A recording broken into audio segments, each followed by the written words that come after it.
AOF Market Intelligence, powered by AI. Welcome to the Deep Dive. Or we're the show that takes a whole heap of complex info and boils it down to those key nuggets of knowledge. We really want to give you that shortcut to being properly informed. So today, our mission is navigating the Canadian real estate scene mid-2025. And what we're seeing is it's almost like a tale of two very different markets. It's fascinating, really. On one hand, you've got, unfortunately, a market grappling with some pretty serious headwinds, lots of anxiety. But then, almost surprisingly, there's another market emerging as this beacon of stability and real opportunity. We're going to unpack those national concerns, the ones kind of dominating the headlines. And then crucially, we'll zoom in on why Alberta and Edmonton specifically is looking exceptionally strong, especially for rental property investors in these uncertain economic times. Get ready for some insights that honestly might just shift how you see things. Yeah, and this is a really good time for this deep dive. Understanding the underlying economics in real estate. It's never been more critical, I think. The kind of volatility we're seeing across the country, it just means figuring out what's noise and what's genuine opportunity is key. You really have to look beneath the surface to see where the real trends are headed. Okay, so let's unpack that national picture then. We're hearing a lot about this widespread concern, this unease across Canada. What are the sort of core things driving this anxiety in the bigger real estate market right now? It feels like something's really shifted. You're absolutely right. A fundamental shift is definitely happening. It's driven by a few critical things all tangled together. The first one, and maybe the toughest, is the affordability crisis that just won't quit. It's led to this, well, staggering gap between incomes and prices. Yeah. Think about it. Since 2015, the national average home price, it's shot up by, what, 76%? Astonishing. 76%, wow. Yeah. Now, compare that to median household income after tax over the same time. It only nudged up by about 17%.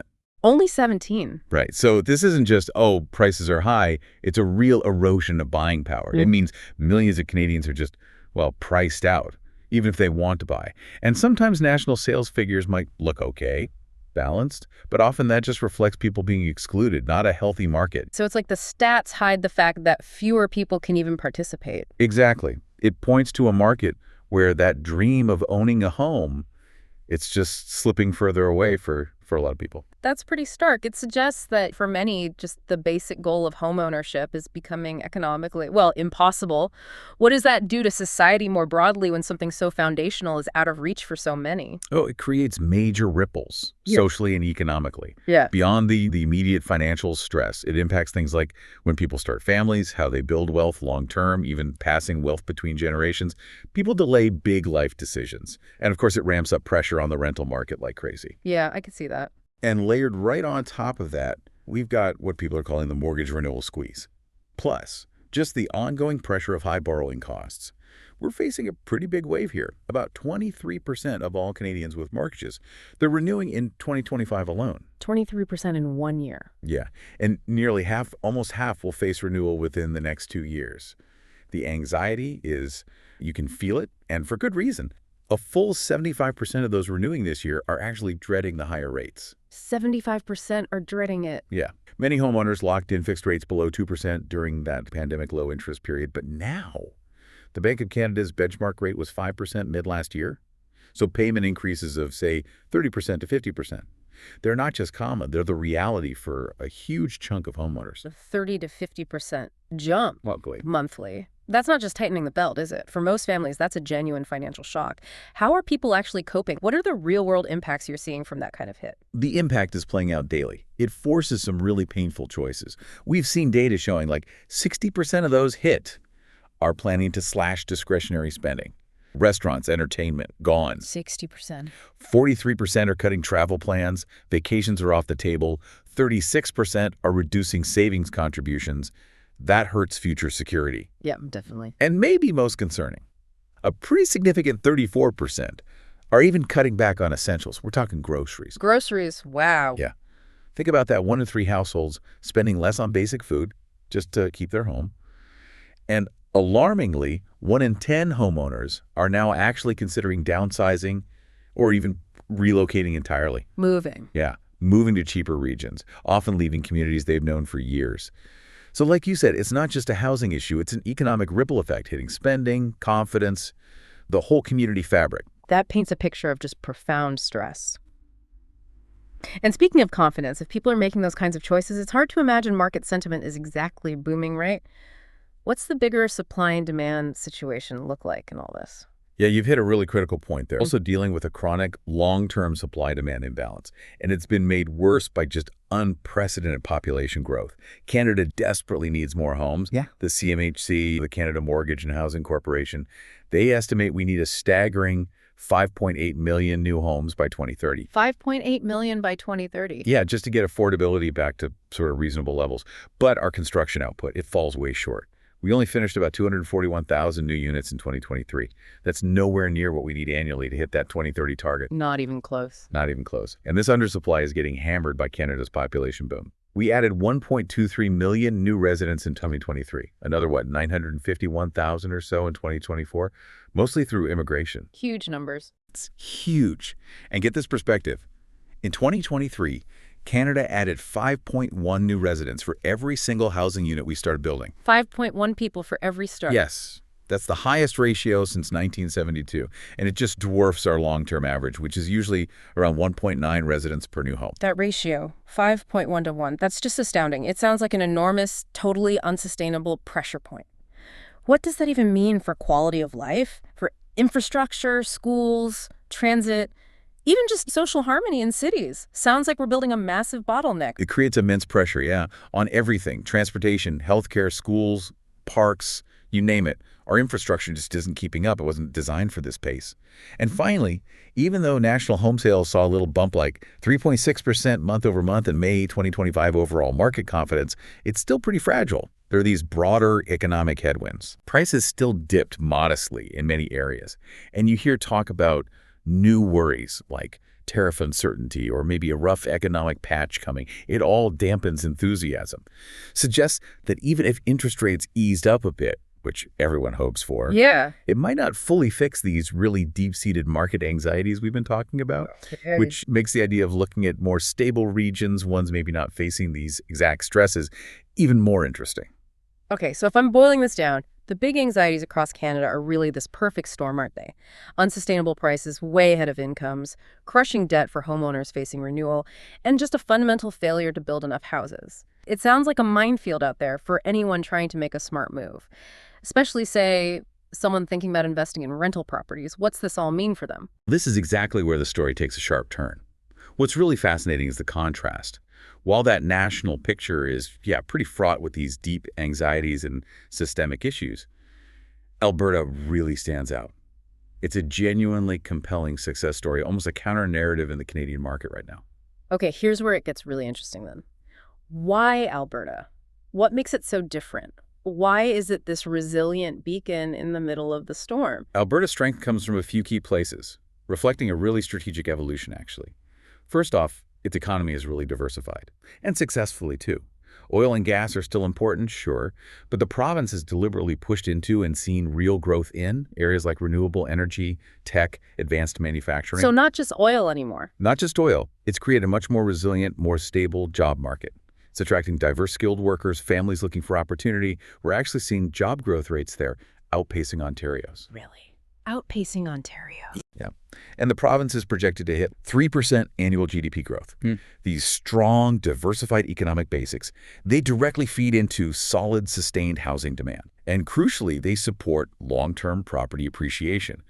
It's not that old boom and bust cycle anymore. So it's a more stable, genuinely growing economy now. It can handle different economic weather. That's a huge shift. Exactly. And that leads straight to the second really powerful point. Right. Just unmatched affordability combined with a high quality of life. This is a massive magnet. Huge. As of, say, May 2025, Alberta's average home price was around $528,000. Okay. Now compare that dramatically lower to Ontario's average, $861,000? Or BC's, which is pushing $960,000. And difference? Massive. Your money, whether you're buying a home or investing, just goes so much further there. Market entry is way more accessible. And beyond housing, Albertans generally enjoy a lower cost of living overall. Cheaper utilities, transport, even insurance can be better. Plus, you add in the lowest property taxes in Canada, no provincial sales tax, and closing costs that are way lower than Ontario or BC. This deep affordability is just It's irresistible. It's pulling people in from expensive provinces and fueling that housing demand. That makes total sense. In a country where affordability is like the #1 issue, people are obviously going to look where their dollar goes further, where they can actually improve their life. Are we seeing that show up in the migration numbers? Are people actually moving? Absolutely. Which brings us right to the third key factor. Really strong population growth, heavily driven by people moving from other provinces. Alberta's been leading Canada in population growth, saw like a 4.4% jump in Q4 2024 over the last decade, almost 20% growth. 20%. 19.8, yeah. Astounding. And this growth is mostly fueled by a steady stream of people, especially from Ontario and BC. They're actively seeking that affordability, the opportunities, the quality of life we just talked about. Now, the pace may be moderated just a little in early 2025, but the underlying trend, strong in migration, still firmly there. That ensures consistent housing demand and supports long-term price stability. It's a powerful self-feeding cycle. Okay, so Alberta seems to be pulling in people and money because it's got this strong, diverse economy and just incredible value. But for someone specifically looking at rental property investments, how does that bigger provincial picture translate into actual opportunities? And where within Alberta should they maybe be focusing for that kind of investment? So if we narrow it down for investors, especially rental property investors, Edmonton, within Alberta, presents a particularly compelling case. Almost ideal, really. Okay, tell us more about Edmonton specifically. What is it about Edmonton that makes it such a stable, attractive choice for rental investors right now? Edmonton really has this unique, powerful mix of factors going for it. First, you've got really healthy market dynamics there. While the overall Alberta market has strategically shifted from that red-hot seller's market to more balance, you see it in the sales to new listings ratio, the SNLR, which is around 59.7% in May 2025. Okay, balance. Exactly. But this isn't a downturn. It's a healthy cooling. It stops that kind of unsustainable overheating and the corrections you see elsewhere. And that balance looks really robust compared to, say, Ontario, which is currently a buyer's market. Their SNLR is only 34%. Big difference again. Yeah. So for a rental investor, this balanced market in Edmonton means much more predictability, more stability, fewer wild swings, easier to plan long term. So less speculative frenzy, which often leads to busts later. That's great for stability. Precisely. And within this stable environment, the multifamily sector apartments, townhouses, that sector in particular, is absolutely thriving. It's increasingly seen as a safe haven for investors when the broader economy feels uncertain, which is pretty relevant right now. A safe haven. Interesting. And crucially, critically for rental investors. Rents. Rents in both Edmonton and Calgary have seen substantial, sustained growth over the last 24 months. This was long awaited, frankly, and very welcome. It directly boosts your cash flow, significantly improves investor returns. This isn't just about property values going up. It's about the actual income the property generates month to month. That's key for rental investors. That is the holy grail for a rental investor, isn't it? Steady, significant rent growth means stronger returns, a more secure investment. What else is helping Edmonton support that growth? It absolutely is. And beyond that, Edmonton benefits from a really supportive environment for actually building new homes. Alberta overall is seeing record construction. Yeah. Like 46,632 new homes were under construction in 2024. That's up 32% from 2023. 32% increase. Yeah. And specifically for Edmonton, housing starts within the city itself. Jumped an amazing 39% in 2024 alone. 39% jump in starts in Edmonton. This kind of proactive supply response is exactly what you need to meet that strong population growth we talked about. It makes sure demand has a healthy supply to absorb it. It prevents those severe housing shortages in other big Canadian cities. That kind of growth in building is exactly what you need with all those people moving in. It sounds like a forward-thinking approach. What about local policies in Edmonton? Are they helping create this positive climate? They definitely are. It's not just about the construction numbers. Edmonton benefits a lot from really proactive city policies. Reforms in both Edmonton and Calgary are actively improving zoning rules, allowing for more density, implementing clever solutions for faster permit approvals. Okay, cutting red tape. Exactly. This proactive, collaborative approach to boosting supply, combined with the city's strong economy and population growth, it really underpins the market's stability and its growth potential. It feels like a strategic long-term vision, which makes investing feel less risky. Makes sense. And one last thing for investors. Accessible investment programs. Things like CMHC's MLI Select program. It offers up to 95% loan to value. That's really fueling interest from out-of-province investors, even institutional money. It makes even large multifamily deals much more accessible, much more attractive, lowers the barrier to entry for big investments, basically. Okay. So putting it all together, what does this mean for you, the potential investor looking at Canada today? It really sounds like Edmonton has managed to create this perfect storm of positive factors, right? Deep affordability, making it easier to get in compared to other big cities, strong economic resilience, keeping jobs plentiful, consistent population growth, driving constant housing demand, and a genuinely proactive city approach to building more housing. And it all adds up to really solid, consistent rental market performance. It seems to offer that rare blend of stability and growth potential. Yeah, and it really forces you to ask that important question, doesn't it? In a national market that feels so complex, so full of anxiety, how do you actually spot the real opportunities? The ones that aren't just a temporary blip, but are fundamentally sound, sustainable? And how do you avoid getting caught up in those often negative national headlines? The contrast we've explored today, it's incredibly clear. While lots of Canada is still wrestling with that affordability crisis, mortgage stress, not enough homes, Alberta, and specifically Edmonton, offers this unique, exceptionally compelling mix of factors. These elements together make it a really resilient, highly attractive market for real estate investment, particularly as we focused on for rental properties aiming for stable cash flow and long-term growth. Indeed. For home buyers looking for a clearer, more affordable path to owning a home, and crucially for investors who are targeting that stable cash flow and sustainable long-term appreciation, Alberta really represents a strategic, compelling, and maybe often overlooked choice in this evolving Canadian real estate picture. It truly stands out as a market built on really solid fundamentals. It really does make you think about where the smart money might be heading in this new economic reality.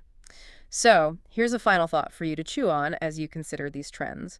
Given the clear advantages and the proactive policies we've seen in Edmonton, what other maybe innovative approaches in real estate financing or perhaps urban planning might pop up? Things that could amplify the investment appeal of markets like Edmonton even further beyond what's already happening.